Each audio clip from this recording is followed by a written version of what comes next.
Ford had some great ideas about standardization and efficient production, but these same strengths revealed some vulnerabilities. Ford just wasn't very flexible. But as long as he didn't have to be, all was well and good. Then along came General Motors, which started offering cars in lots of different colors, and which even began bringing out new and different models every single year. Suddenly Ford, which had been making the rules, discovered that the rules had changed. The competition had changed the shape of the playing field. Ford's success had been attained by limiting options and minimizing complications, but now there was immediately a need for adaptability and change. Despite its early lead in the car industry, Ford was now forced to play catch-up, and it took nearly 70 years. That's what happens when rigidity and narrow thinking runs into flexibility and creative innovation. Sometimes in the late afternoon when the sun is setting and I look out at the flow of traffic on our great interstate highway system, with the television picking up the 5 o'clock news of the world via satellite, and the telephone answering machine taking the calls, and supper cooking in the microwave oven, I like to reflect on how much the world has changed over the past 50 years. Microcomputers, supersonic passenger planes, men walking on the moon, Israel and Egypt at peace, the collapse of communism, fax machines, video conferencing, and these are just a few changes I've seen in my lifetime. My parents lived at the beginning of this century and had to witness far greater changes even than I have. They saw the United States go from 38 to 50 states, saw the horse and buggy replaced by the automobile, saw rail travel replaced by airplane travel, saw the candle and oil lamp give way to electricity in every home, and indoor plumbing, and the telephone, and radio, and television. It must have been like being born on one planet, and while completely wide awake and going about their daily business, being effortlessly transported by some friendly alien to an entirely different and strange world. They were born in an age of the telegraph, railroad, and steamship, and they saw the birth of the atomic age. Instead of fearing wild Indians, they learned that the entire human race could be wiped out by a single finger pushing the wrong button. But perhaps I am not giving my parents enough credit. It's true they saw tremendous changes, and the world of 1950 compared to the world at the start of the 20th century must have looked like a science fiction dream of the future come true. But not the way anybody would have predicted. My parents not only lived with these tremendous changes, they managed to thrive with them. They brought electricity into their home and change into their lives. They grew with the times. They welcomed the new. They did not cling rigidly to the old ways, to the world they grew up with, but they were flexible and put down deep roots and flourished. They were not frightened or paralyzed by the terrible promise of the powers unlocked by atomic energy. They believed in the good as well as in the terrible. They knew human nature and the will to survive. They often told me when I was a little boy not to be frightened by all the big claims made by people in the world, because the human race was capable and adaptable, and the will to survive was stronger than the will of any man or the power of any machine. A strong character is not a rigid character. In fact, exactly the opposite is true. Although it's important to be firm when you know something is right and to maintain that right position even when the crowd is going against you and wants to put you down, it's also important for a person to remember that no person is God. Nobody is infallible or invincible. Sometimes when the tide has run against you for a long time, it may be that what you held as a certainty was in fact not true in the light of overwhelming circumstances. It's not only right, it's also smart to be able to see more than one way to accomplish a task. It's wise to see more than one solution to any problem. It's a good skill to see things as someone else might see them, because when the plan that served you so well for so long doesn't work anymore, then it's time to find another way. It's time to bend. It's time to move on, to change, to compromise, to talk, or you'll risk snapping like a dead branch in a stiff breeze.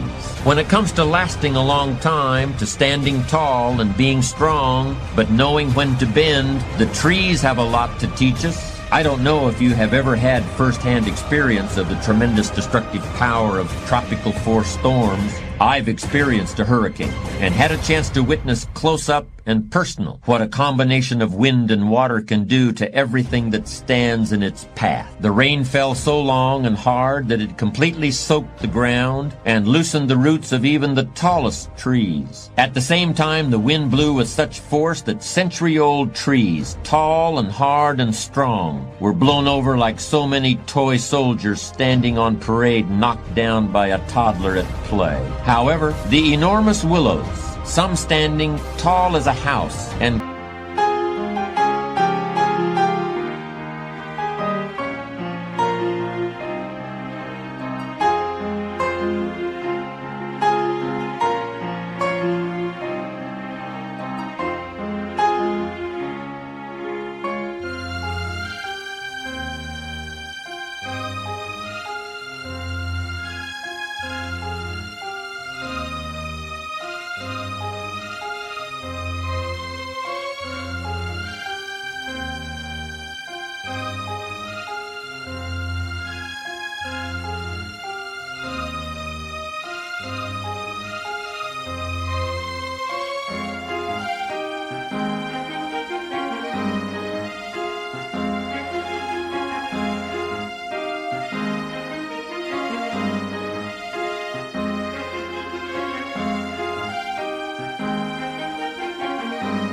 covering what would be an entire lot in some parts of the city, lithe and flexible, and bending and bowing gracefully to the slightest breeze or to the mightiest gust, weathered the heavy blows of the storm. They were almost the only large objects left standing after the air had cleared. Not only were tall trees and power poles and seawalls crushed by the storm, houses built to stand up under normal circumstances collapsed and their roofs were carried off in one piece and blown clear into the next county. Everything that tried to oppose the storm's fury was damaged or destroyed. Everything that gave way, that was strong yet flexible, survived. Maybe some of you remember playing the game of scissors, stone, and paper when you were kids. You know, make a fist and count to 3. At 3, put out a flat hand, paper, 2 fingers, scissors, or keep the fist, stone. In the game, scissors cut paper, paper covers stone, and stone breaks scissors. Whoever put out the winning object got a point. The best strategy was not to stick to one thing. You had to try and guess what your opponent would offer,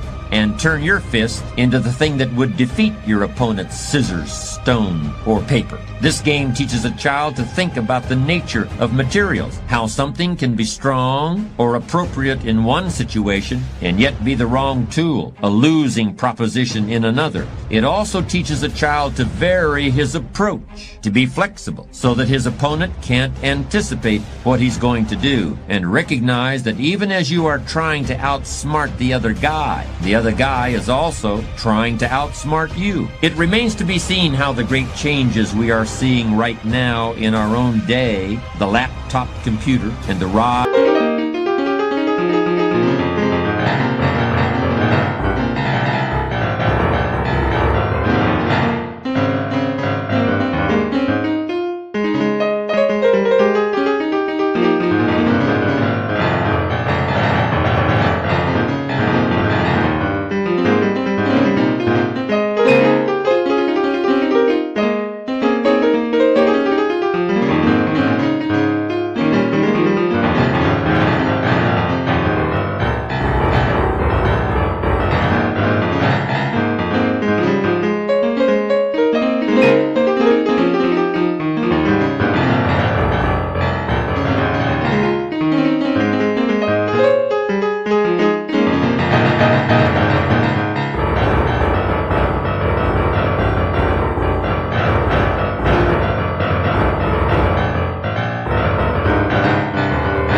of the internet, the prospect of scheduled flights on the space shuttle, and the falling away of international boundaries to trade, the rise of nations in the Pacific Rim, and the apparent decline of the old European powers, it remains to be seen how these changes will affect our own lives and the lives of our children. You see, the nature of change is such that these things which today look so large and important may turn out to be mere flashes in the historical pan. There may be something else we haven't even thought about. It could be something as obscure as a population explosion among virus-resistant rabbits in Australia. That will be the key element in global changes we can neither anticipate nor even imagine. This has often happened throughout history. That's a key point, of course. That's why all our best-laid plans do sometimes go astray. It's entirely possible and even likely that nothing will ever turn out as we expect. And so no matter how much we prepare for one turn of fate, something will sneak up from the blind side when we're least expecting to be interrupted at our accustomed rounds. When that time comes, as it will, the people who survive and even triumph over the unanticipated will be people who are ready to adapt. They will bend in the first gust. They will step out of the path of the charging bull. They will pivot while holding their place in the scheme of things. They will step back and let something else bear the brunt of impact. I don't really think it's less important or more important today to be open to change and flexible in adapting to it than it has been in the past. It's always been important to be flexible and far-sighted, anticipating whenever we can, and when we can't anticipate, being prepared for all possibilities.